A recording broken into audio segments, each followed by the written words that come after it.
Մայթայում անցկացնել հանգիստ ու բաց թողնել փարթիները, որոնք անցկացվում են նավի վրա, վստահեցնում եմ մեծ բաց թողում կլինի։ Մազով հասել ենք նավի, հենց ներս մտնելուց տալիս են սենց բաժակներ ու տալիս են սենց թևնով։ Իսկ տրվեց առավոտյան 10:30 եւ շարունակվեց մինչեւ երեկոյան 5-ը։ Իր մեջ ներառում էր անսահմանափակ ալկոհոլ, զովացուցիչ ըմպելիքներ, սառը ուտեստներ եւ ժամը 11-ը ստացա բերել են մեր առաջին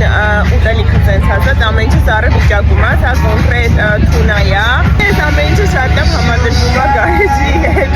Ընթացքում ջրային կանգառներ էինք ունենում, որի ժամանակ մի մասը լուսանկարվում էր, իսկ մյուս մասն էլ գծվում էր ջուրը։ Բերեցին նաեւ մեր երկրորդ սնունդը։ Իտալական պաստա, կարտոֆիլ, աղցաններ, ֆետա պանի։ Գուցան պակաս, ինչպես տեսնում եք, չկա։